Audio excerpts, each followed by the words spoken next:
오늘 우리들에게 주시는 하나님의 말씀은 욥기 9장 11절에서 24절까지 말씀입니다. 그가 내 앞으로 지나시나 내가 보지 못하며 그가 내 앞으로 움직이시나 내가 깨닫지 못하느니라. 하나님이 빼앗으시면 누가 막을 수 있으며 무엇을 하시나이까 하고 누가 물을 수 있으랴. 하나님이 진노를 돌이키지 아니하시나니 라합을 돕는 자들이 그 밑에 굴복하겠거든. 하물며 내가 감히 대답하겠으며 그 앞에서 무슨 말을 택하랴. 가령 내가 의로울지라도 대답하지 못하겠고 나를 심판하실 그에게 간구할 뿐이며 가령 내가 그를 부름으로 그가 내게 대답하였을지라도 내 음성을 들으셨다고는 내가 믿지 아니하리라. 그가 폭풍으로 나를 치시고 까닭없이 내 상처를 깊게 하시며 나를 숨쉬지 못하게 하시며 괴로움을 내게 채우시는구나. 힘으로 말하면 그가 강하시고 심판으로 말하면 누가 그를 소환하겠느냐. 가령 내가 의로울지라도 내 입이 나를 정죄하리니 가령 내가 온전할지라도 나를 정죄하시리라. 나는 온전하다마는 내가 나를 돌아보지 아니하고 내 생명을 천히 여기는구나. 일이 다 같은 것이라.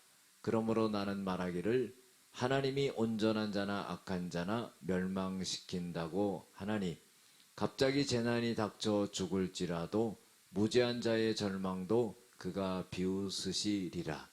세상이 악인의 손에 넘어갔고 재판관의 얼굴도 가려졌나니 그렇게 되게 한 이가 그가 아니시면 누구랴.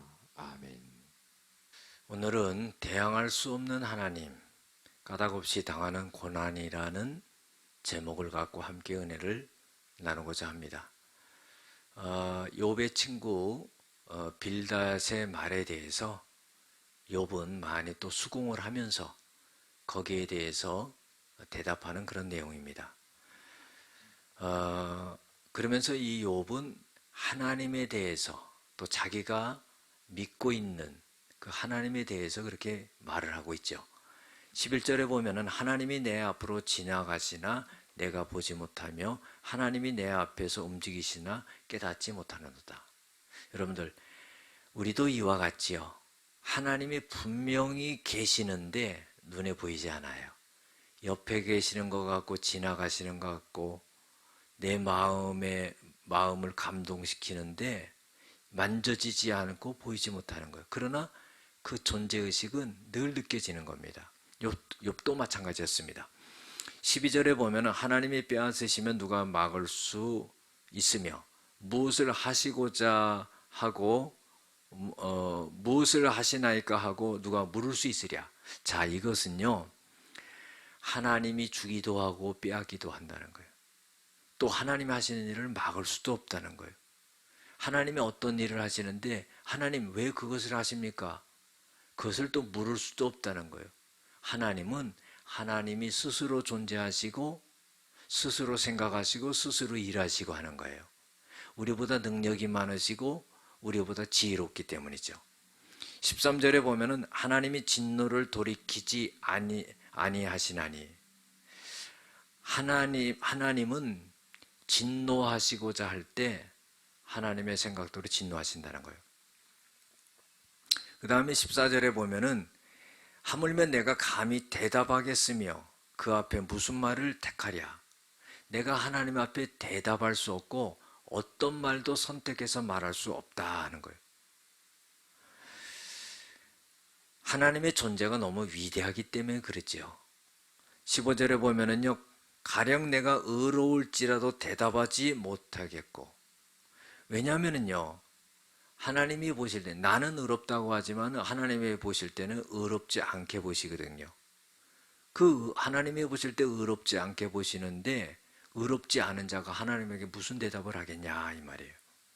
나를 심판하실 때 그가 간구할 뿐이며 내가 나를 심판하실 때 그에게 간구할 뿐이며 하나님이 심판하실 때 하나님 그 심판을 갖다가 면해 주시옵소서. 이렇게 기도할 수밖에 없는 능력이 없는 그런 존재에 불과하다 하는 거예요. 가령 내가 그를 하나님을 부름으로 하나님이 내게 대답하셨을지라도 내 음성을 들으셨다고는 내가 믿지 아니하리라. 이것은 뭐냐면요, 여러분들 우리가 하나님께 기도하면 하나님이 들으시지요. 그런데요, 욥은 내가 하나님 앞에 하나님을 부를 때 하나님이 나에게 대답하셨을지라도 내 음성을 들으셨다고는 내가 믿지 아니하리라. 자, 이게 무슨 말입니까? 자기 자신을 너무 미약한 존재로 보았기 때문이에요. 여러분들, 하나님의 존재가 굉장히 위대하신 분이기 때문에 이 많은 사람들 중에서 내가 기도하는 것을 하나님이 들으셨을까? 이렇게 생각한다는 겁니다. 여러분들, 그러나 우리가 이것은 겸손한 것도 아니고요.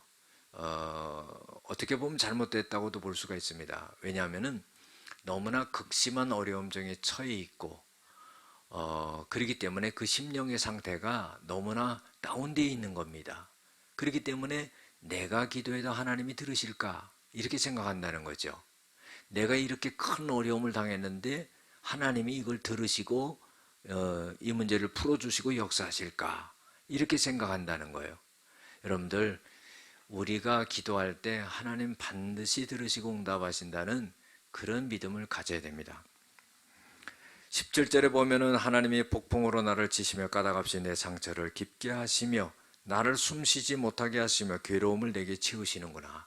하나님의 손길로 인해서 자기가 이렇게 큰 고난과 어려움을 당한다, 이렇게 고백하고 있습니다. 19절에 보면은 힘으로 말하면 하나님이 강하시고 심판으로 말하면 누가 소환하겠느냐. 자, 하나님의 힘에 당할 사람이 없고요, 하나님이 심판하시면은 거기에 대해서 말할 사람이 없다는 겁니다. 20절에 보면은요, 가령 내가 의로울지라도 내 입이 나를 정죄하리니 가령 내가 온전할지라도 나를 정죄하시리라. 그러니까 내가 내 자신이 의롭다 여겨도 내 입이 나를 정죄한다는 거예요.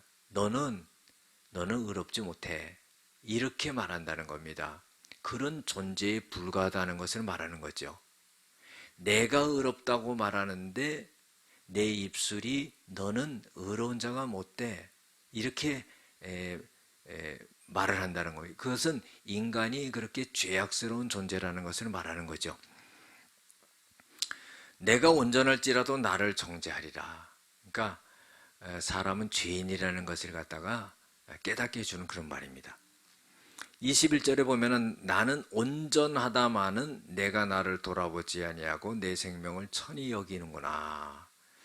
자기 자신은 자기를 온전하다고 보지만은요, 이제는 자기 자신을 돌아볼 수 없고 자기 생명을 귀하게 여기지 않고 죽음의 이제 문턱에 왔구나 하는 그런 표현입니다. 22절에 일이 다 같을 것이라. 그러므로 나는 말하기를 하나님이 온전한 자나 악한 자나 멸망하신다 하나니. 하나님이 온전하신 자나 또 악한 자나 다 멸망한다는 것은, 이것은 죽음을 의미하는 겁니다. 여러분들, 온전한 자나 죄악된 자나 하나님이 그 생명을 붙잡고 있어서 다 데려가신다 이 말이죠. 23절에 보면 갑자기 재난이 닥쳐 죽을지라도 무죄한 자의 절망도 그가 비웃으시리라. 갑자기 재난이 닥쳐서 죽는 자도 있고요, 죄를 짓지 않았는데도 무죄한 자, 죄가 없는 자의 절망도 하나님이 비웃으신다 그랬어요. 죄가 없는 자는요, 소망을 가질 수 있겠지요. 그런데요, 죄가 없는 자도 절망할 수밖에 없는 것은 죄 없는 자도 하나님이 데려가신다 이 말이에요. 죽음으로 데려가신다. 그래서 내가 죄가 없기 때문에 나는 죽지 않는다. 이게 아니라 무지한 자라도 무지한 자의 절망도 하나님이 비웃으신다 하는 거예요. 세상이 악인의 손에 넘어갔고 재판관의 얼굴도 가려졌나니, 재판관의 얼굴을 가려졌다는 것은 재판을 굽게 했다 하는 겁니다. 그 죄악을 저지른 거죠. 그렇게 되게 한 이가 그가 아니시면 누구랴. 그러니까 인간사의 모든 선행과 악행과 죽음과 이런 것을 전부 주관하시는 분은 하나님이시다 하는 것을 갖다가 이제 말해주고 있는 겁니다. 기도하시겠습니다.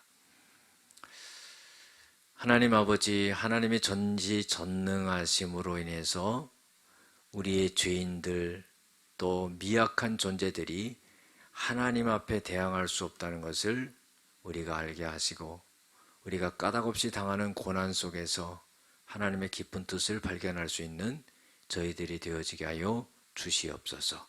예수님의 이름으로 기도드렸습니다. 아멘.